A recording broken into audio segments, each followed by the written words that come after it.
It is Monday afternoon, November 2nd, 2020, the day before the 59th presidential election in the United States of America. Mm-hmm. The most important one, right? Yep. This is the end-all be-all. This is the end of the world as we know it, if it goes one way or the other. You heard? Whether you live or whether you die. That's right. The most important election of your lifetime, of my lifetime, of the lifetime of the cosmos is happening November 3rd. That's tomorrow. Mm-hmm. That's what everyone's saying. New dictator.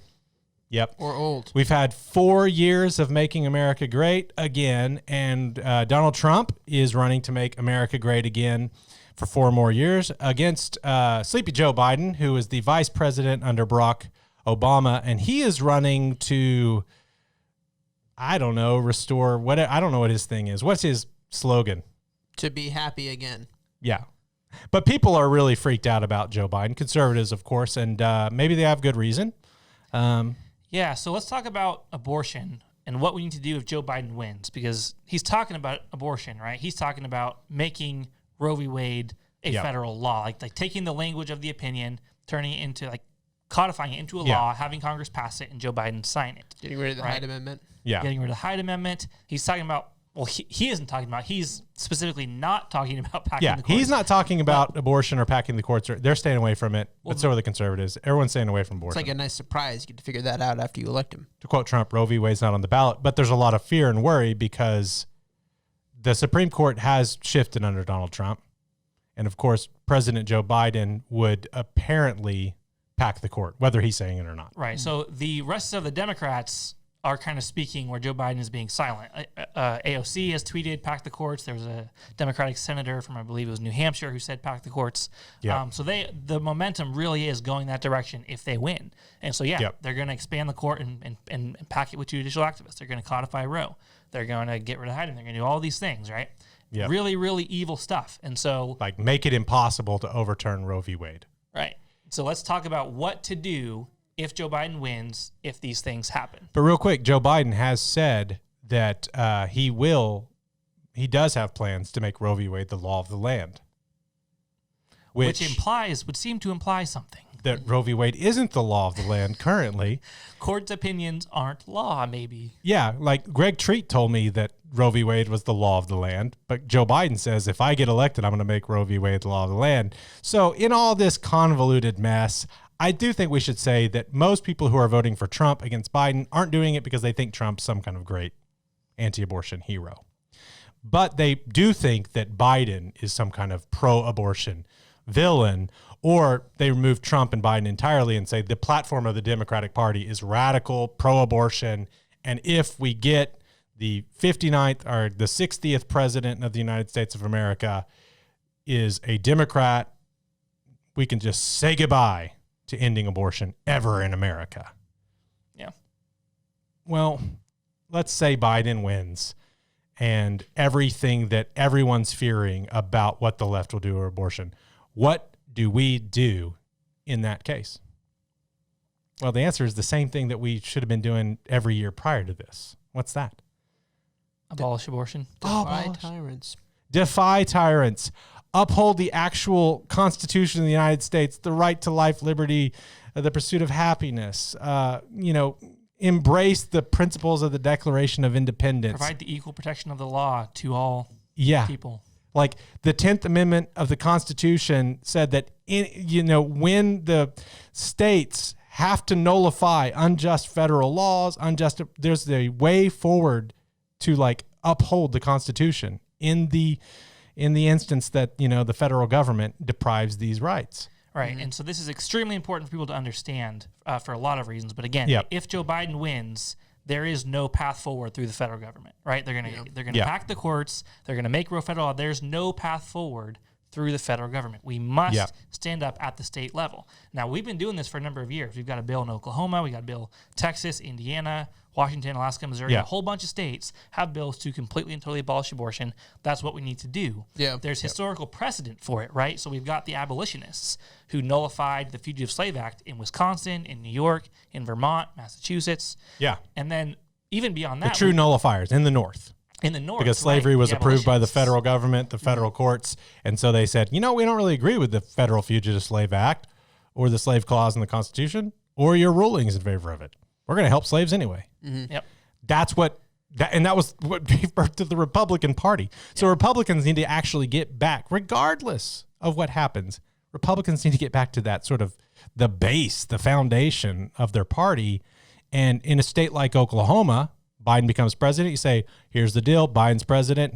There's this worry about the court. Well, right now we've got a 6-3 court. If you're really wanting to, we should immediately meet. We should immediately pass a bill to criminalize abortion, totally abolish it in the state of Oklahoma, pass that, sign it into law, enforce it, and we'll send it to the court. And we'll sort of have a race or whatever. But in the meantime, we'll enforce it. That's what they should have been doing last year or the year before. But that's definitely what they should be doing. And we shouldn't hear what we heard from Greg Treat, Greg McCourtney, anyone like that, like, we don't need to do that. We're waiting on the Supreme Court. If Trump did anything for the pro-lifers, it was getting the court back to a 6-3 majority, 6 apparently pro-life appointed conservative justices, 2-3 against. We've got a majority. He accomplished that. So what do? Pass a bill abolishing abortion at the state level and send it to the Supreme Court. That's what we should do. Yeah. And a lot of people want to think that under a Republican leadership that we have been, we have a better opportunity to do our bills and things like that. But the truth is, abortion was never forced on us. We never fought back. Yeah. Never, at any point. And so it's like, if it is an unfriendly administration, the reality is we have an opportunity before God and before man to say, let's abolish abortion now and let it be forced on us. Like, we never were forced to allow abortion. We just sort of complied. We just complied. Yeah. And so under a Biden administration, I don't see how anything changes there. We have an opportunity to say, this is something that we have to do because God has told us we cannot murder, and we're not going to allow it in our state. Yeah. And so we've got the point about the history of it. We've got historical precedent. We've got current precedent, right? Whenever Republicans are in charge, Democrats and progressives at the lower level defy them, right? They set up their own you take republics in the streets of Seattle. Yeah, right? I mean, so we've had a conservative, the most pro-life president in history, the most conservative. No one accuses Trump of being a rhino in the White House for 4 years. And what have we seen? We've seen the Me Too movement, like defunding police, setting up Chaz. We've seen this sort of cultural backlash against Trump that's been overwhelming. And in many ways, you can say that the liberal agenda has gained ground. Culturally, has been fighting tooth and nail, prepared to nullify down to we're going to nullify the federal government for this 4 block. I mean, and then conservatives, while they've had the POTUS and now the Supreme Court and control of, Congress essentially, have basically been just sitting on their hands. And that's the most you can hope for with a Republican president is that the cultural shift will happen slower. That's the most you can hope for. And then whenever you have a democratically elected, or democratically elected, sure, but an elected Democrat liberal, you would expect the sort of conservatives to stand up in the same way. And you don't necessarily see that. So I think you do see it. I think we saw it with Obama and Obamacare challenges, nullifying and all that kind of stuff. But that's what we do need to see. And we did see the opposite. Oftentimes when we put forward bills of abolition, we were told, now's not the right time. Trump's going to save us or whatever. Hopefully this year, if Biden does win, when we put it forward, the sort of the pro tems of the state Senate in our state in Oklahoma and elsewhere will say, you know what? That's right. Let's challenge Biden and Harris. Let's send it to the Supreme Court. Let's do it before they pack the court and so on and so forth. And that's what, I'm not at all some people are worried, but I'm not worried. Yeah. I know literally what I'm going to do on November 4th, or I'm going to do whether Biden becomes president or not. Oh, the Republicans just live by that old saying, justice delayed is just fine for me, I guess. Yeah, that old saying, justice delay is just fine for me. I guess, yeah. Yes. No, yes. I'm going to do the same exact thing that I was going to do. Free the States is going to do the same thing. We're still going to have Abolition Day. We're still going to put forward bills of abolition. We're still going to call people to nullify unjust, unconstitutional federal decrees that they shouldn't have been obeying in the first place. Which is the solution to when a federal government gets too big and too strong and too powerful. The solution is the states defy them and they minimize their power by taking that power for themselves. Yep. That's the way that it's supposed to work. And a very important point, it's not one solution among many.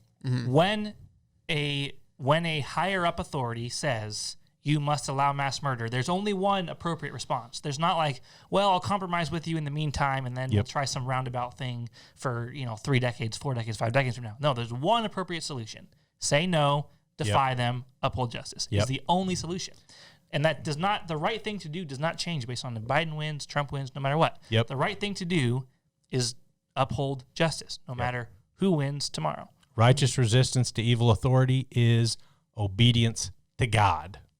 This is like, they wanted to put stuff like that on the seal of the United States of America. That's in the Declaration of Independence. That is our birthright, and it's something that we've lost. So in the event that really all of your worst fears come true and Biden becomes the 60th president of the United States of America. 46th. 46th. Yeah. That was way off. Man, he could be in there forever. Well, you never know. I mean, you pack the Supreme Court, you change term limits, blah, blah, blah, blah. I don't think he would ever be the 60th, though, unless a bunch of people came in after him and then he... Well, with advances in... Yeah, you're right. In the event he wins the 60th election, is what Russell is trying to say. That's right. In the event that he's the 46th... president who wins the 60th election. Yes, that's right. Don't freak out. Do the same thing you should have been doing as a God-fearing, obeying Christian who doesn't really think that, there is no faith or ability to do anything if the emperor, has no clothes. That doesn't make much sense. But what about if Trump wins? The same thing. Yeah, same thing. Yeah. Like you watch this and you're like, what do we do if Biden wins? The same thing we do if Trump wins. Assert state sovereignty, abolish abortion within your borders, and enforce it in, consistency with the law of God, the Declaration of Independence, and the Constitution of the United States of America. That's what we advocate. That's what we're going to continue to advocate, and why you shouldn't be all that freaked out and just prepare to be obedient. So tune in every Thursday night for the Liberator podcast. We will actually be putting a podcast up, not like if Biden wins or if Trump wins, what do we do? Hopefully Thursday night we will go and be able to say, okay, so-and-so win. Let's get into it. What are we going to do? And get real detailed exactly what we're going to do and that we know what happens moving forward. But I'll tell you right now, it's doing what we've been doing. And hopefully this time, people who've been waiting on the sidelines out of fear of the federal government or too much trust that the federal government or the federal courts are going to save them will get in the game and join us in the work of abolishing abortion by asserting state sovereignty at the state level. Yep.